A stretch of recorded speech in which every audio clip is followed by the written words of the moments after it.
Hello and welcome to Rev Sports. Wasn't that a walk in the park for Rajasthan Royals? A cakewalk, as you call it. Chase down 127 in 12.1 overs. And Vaibhav Sooryavanshi once again steals all spotlight. And before we even get to talking about anything else, let me introduce my guests Bharat Ramraj, Shor Jani, Shomik Chakrabarti, and Mohor Chaudhary. Let me take your first reactions on Vaibhav Sooryavanshi. Once again, we have been talking about this young batter that's coming up the ranks, and at this point, we can't even call him a young batter. He's, yes, by age, yes, but at the same time, the amount of headlines that he's caught, it's almost as if he's been in the circuit for all this while. He's been in the circuit for years. Shomik, let me start with you. Vaibhav Sooryavanshi once again playing with a strike rate of 300. How did you see his innings tonight? How do you explain this phenomena? See, he's a very exciting talent as far as 20 over cricket is concerned, and the way and the great part of given his age, he is a teenager. The consistency with which he has been scoring runs across levels, be it at the Under 19 World Cup final, whatever it is, he has been scoring runs because he plays fearless cricket, and that is the biggest plus. He is not burdened by his age. He is not burdened by the pressure because I think he has that ability to keep pressure at arm's length. Obviously, maybe deep inside, sometime out there in the middle, he must be feeling a bit of pressure. But the way he gets around that, it is very very impressive. Today, I think CSK bowlers, completely. CSK's cricket, I couldn't get a head or tail of it. Be it their batting, be it their bowling. On that surface where the Rajasthan Royals bowler is so successful bowling test match length, CSK fast bowlers just continue to bang it short. But that is not Vaibhav Sooryavansh's problem. He will play what is in front of him.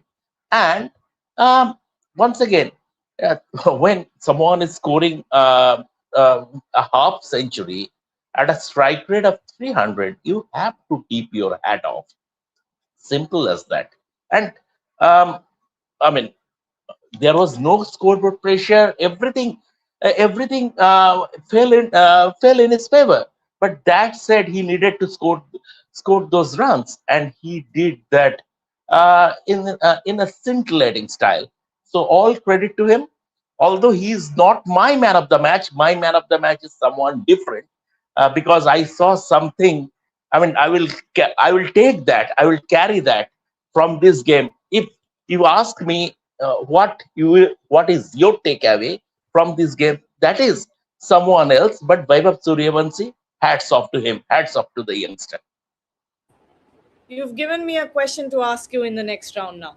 But Bharat, let me ask you now. Vaibhav Sooryavanshi, what is your first reactions on seeing this knock from him? Obviously, it's something you expect out of Vaibhav Sooryavanshi's bat, but at the same time, does the consistency surprise you? Because the kind of cricket that he's playing, it's very high risk, high reward. Yet the sort of numbers that he's been able to give you over and over again, it is surprising. Yeah, I already said he's a rough diamond. He's the kind of player who can hit your best ball for a six. So if a kid can hit your best ball for a six, then the bowler will definitely struggle. I think that is what exactly happened today as well. I go back to that one delivery that from the 1919 World Cup final. I think it was Alex Green. I just forgot his name. The tall fast bowler banged it on a back of a length, got it to lift awkwardly on Vaibhav Sooryavanshi. I actually thought that a top edge is coming, and he flat batted it for a six down the ground. That shot basically was a jaw-dropping moment for me. So after that, whatever he's doing, I think it doesn't surprise me at all because he's an incredibly talented cricketer for his age. The bat swing comes somewhere from the gully region, and still is able to play all those strokes. He's just a unique cricketer. Obviously, he's not your orthodox kind of player, as I already not noted about his bat swing, but he just has that, what can you say, is gift wrapped with the ability to pick the length early, and as he's able to do that, he's able to score all those fours and sixes. But Rajasthan Royals won this match because of their fast bowlers. So, say, Nandri Barker, brilliant fast bowling from him, just powered to the crease and got those early wickets. And Jofra Archer supported him well. So that is where I think Rajasthan Royals really won this game. There must have been a little bit of moisture up front, and those two bowlers used it very well. But having said that, Vaibhav Sooryavanshi is definitely going to play for India at some point of time in limit overs cricket. And if he is able to understand the nuances of batting smarts, then who knows, he might even play Test cricket because this player is incredibly talented. He's an incredibly talented batter. More Shorjani, why don't you start? Tell us about your reactions of Vaibhav Sooryavanchi's innings. I'm sure it. You're already smiling. Go ahead. I mean, yeah, definitely. This was his third. I think it was the third fastest half century in the history of IPL, and he's really proved the kind of player that he is, the kind of cricket that he plays. It's aggressive, it's fearless, like Shomita mentioned, and most importantly, when the CSK batters were batting and when the Rajasthan batters were out there on the pitch, it looked like two completely different pitches. I mean, when Vaibhav Sooryavanshi was batting, it looked so easy. He was hitting, he was timing the shots effortlessly, and more importantly, on the other hand, there was on the other end, Yashasvi Jaiswal was also there. And the kind of strike rate, Yashasvi Jaiswal was batting at the strike rate of 105, if I'm not wrong, whereas on the other hand, Vaibhav Sooryavanshi had a strike rate of 300, so which proves the kind of cricket that Vaibhav Sooryavanshi has been playing throughout. And I mean, in under 19 World Cup final also, we saw what he did against England and how dangerous he can be. So I think the thing with Vaibhav Sooryavanshi is that he does not believe in wasting balls. He's out there. If it's in his range, he's going to hit it. If he times it well and good. If he does not, he's just going to get out and go back to the dugout. Mohor, your thoughts? I mean, absolute brilliance, and it doesn't even come as a surprise because we were already predicting this, given his form, his recent current form. He's an excellent timer of the ball. He knows, and especially the fact that he has excellent game awareness as well. For a batter of his age, he has excellent game awareness. That is, I mean, going out there hitting every ball is his role, and he does it perfectly. I mean, I don't know how else to praise him after this. But one more thing that I would like to mention, since Shorjani mentioned Yashasvi Jaiswal, we know that he's also capable of playing those aggressive shots, going big, hitting big.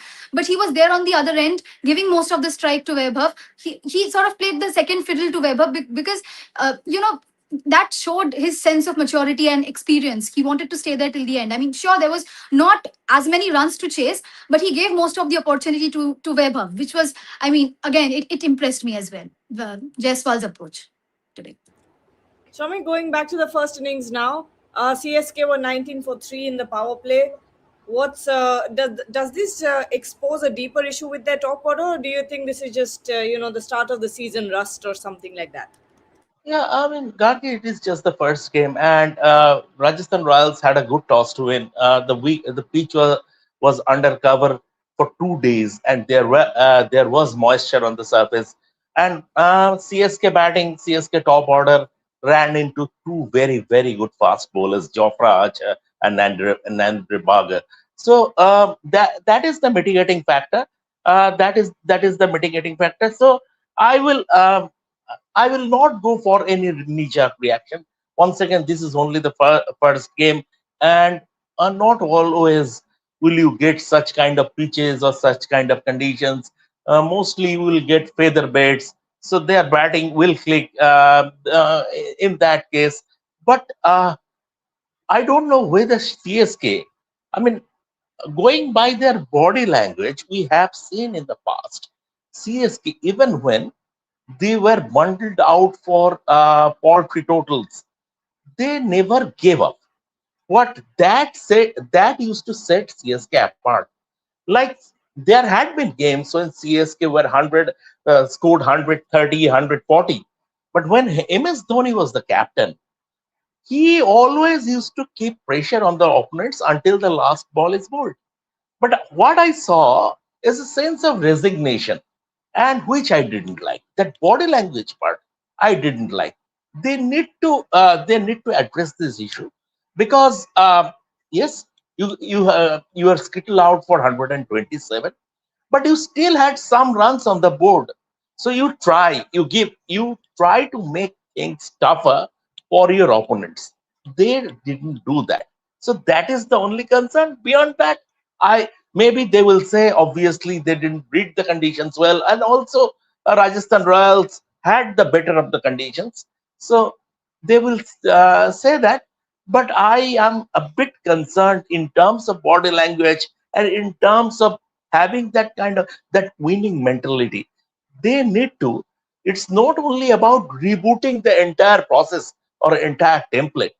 They need to bring on that MS Dhoni's winning mentality as they are set up for a new journey.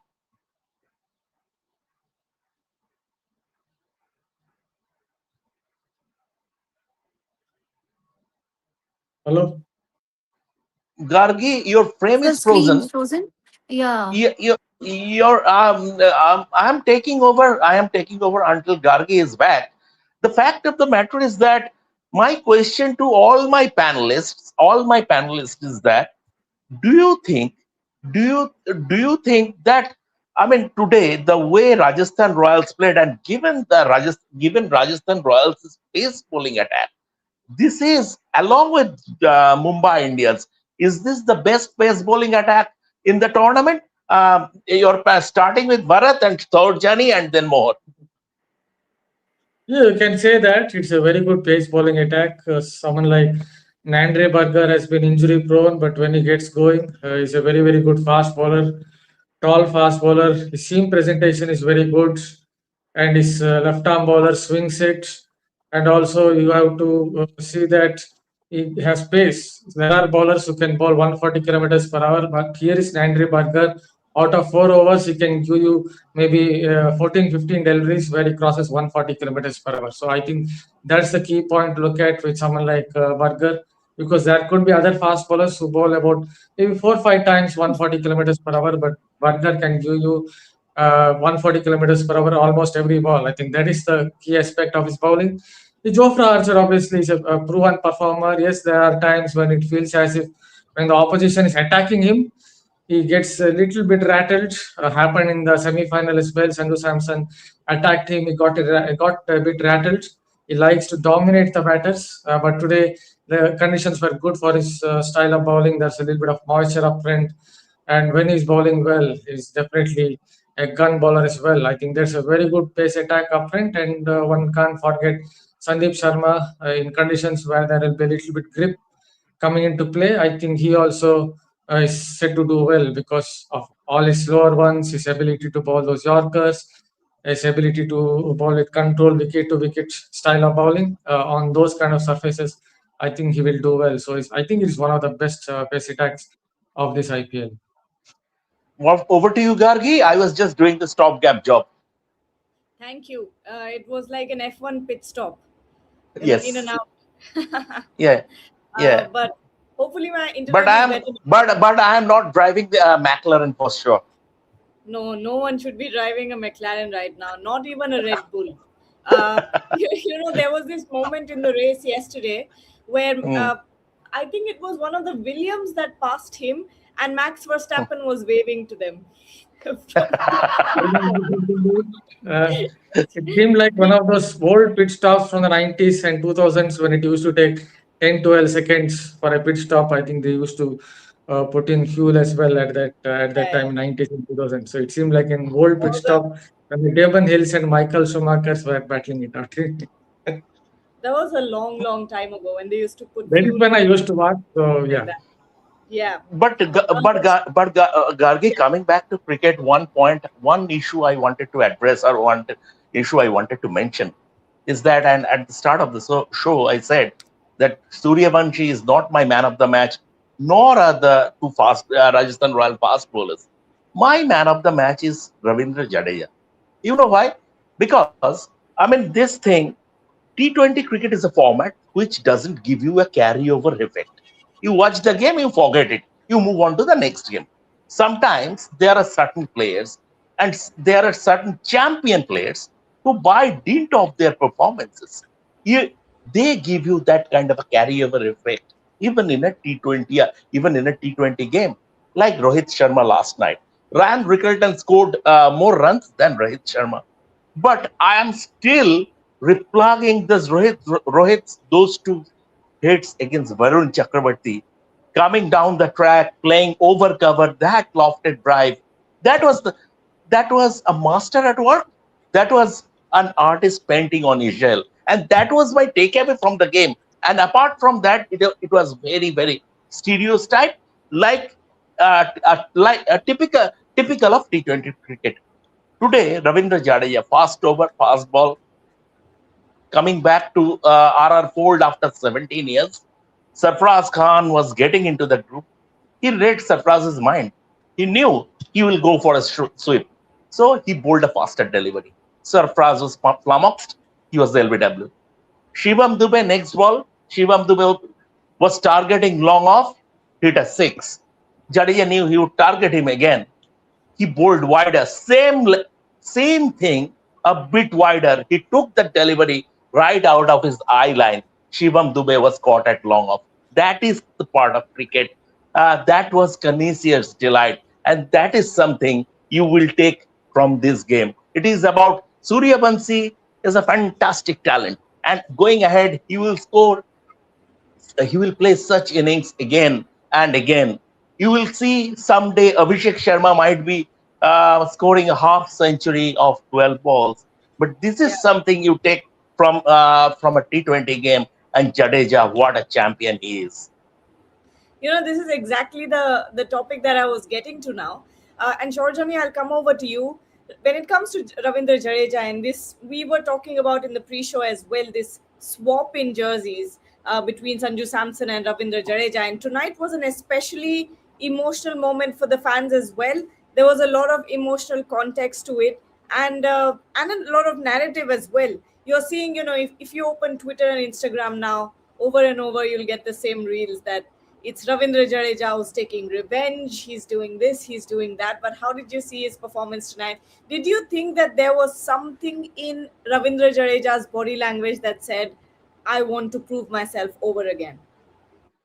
About that, after the first innings just finished, he was called up for an interview, and I remember that he was asked that now that you're in pink, what are your thoughts?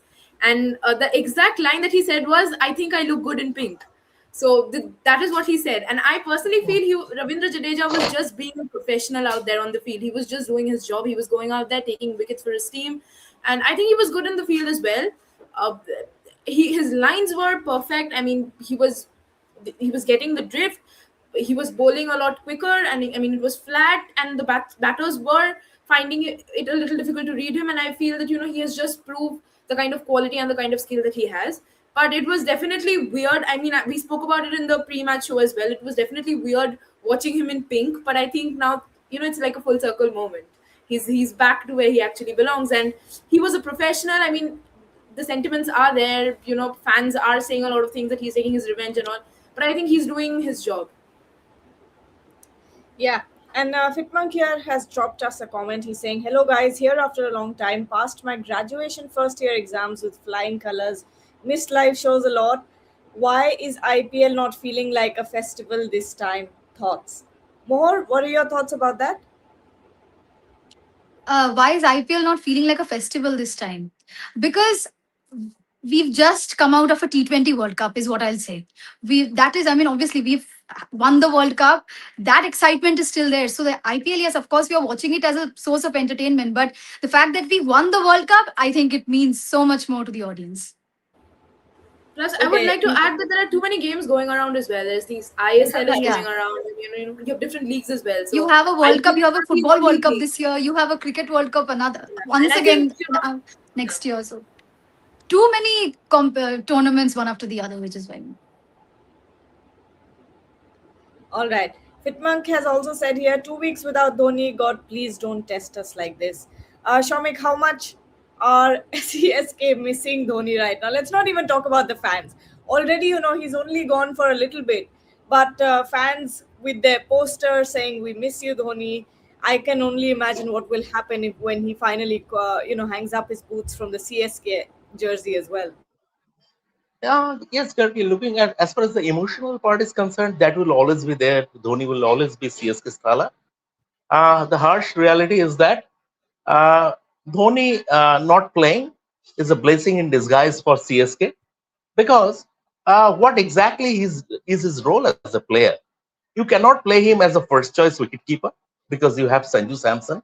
Over the in the, what we have seen in the last 2 years, he was dropping himself down the order. Sometimes at number 9, he was coming out. Sometimes at number 9. So that cannot be Dhoni's position. That cannot be a proper batsman position at number 9.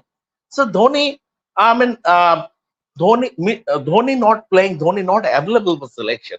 It's sort of a blessing in disguise for CSK, because CSK has taken uh, CSK has taken they for far too long they were stuck in a time warp.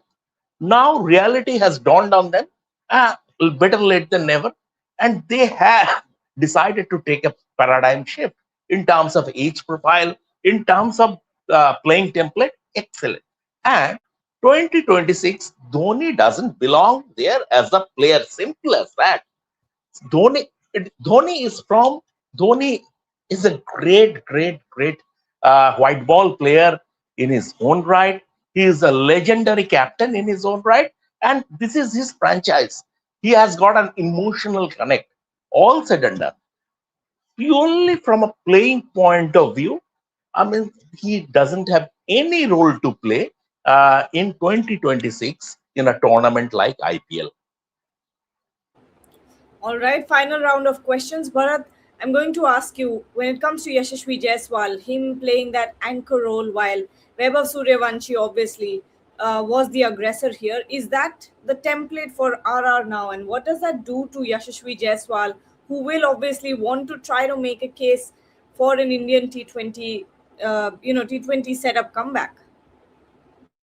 Not very sure it was a template as such. There were times upfront when it felt as if SSV Jaiswal was struggling a little bit. Maybe there was a little bit of moment still on offer.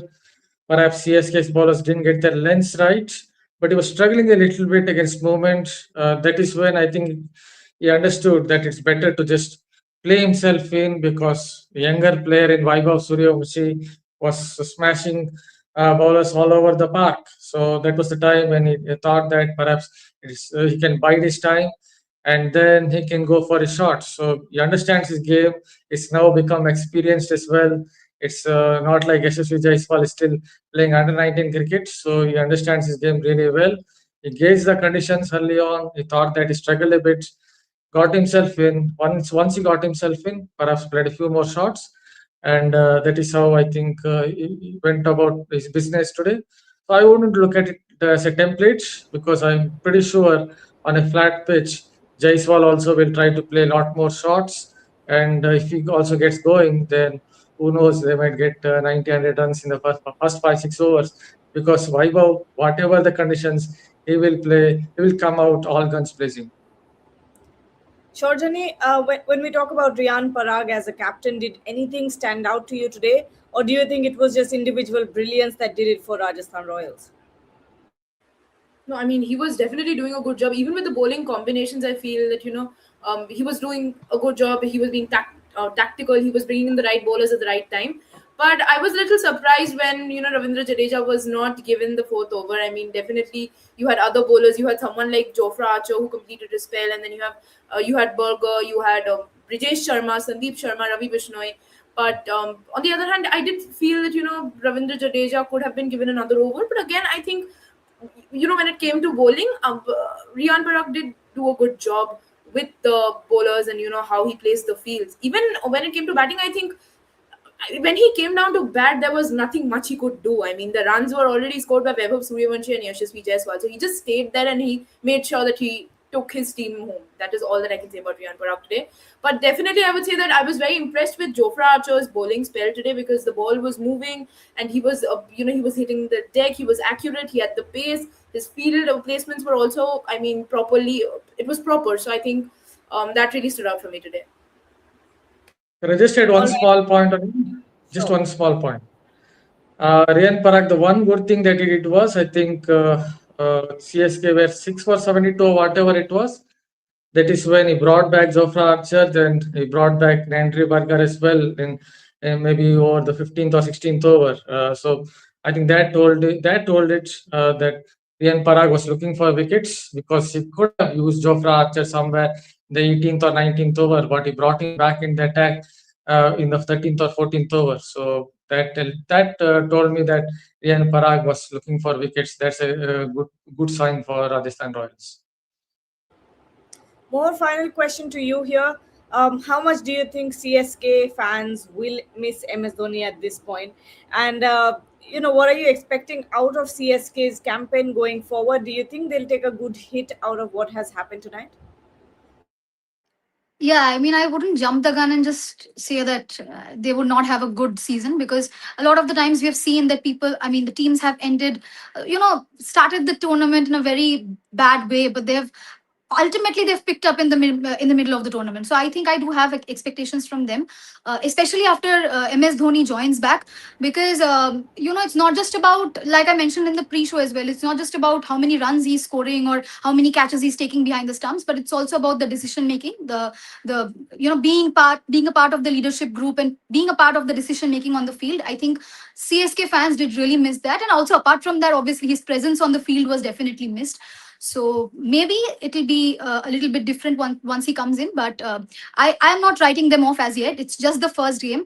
CSK teams, CSK, MI, these teams are known for making comebacks. They are champions after all. So I'm not writing them off as yet. Let's see what happens.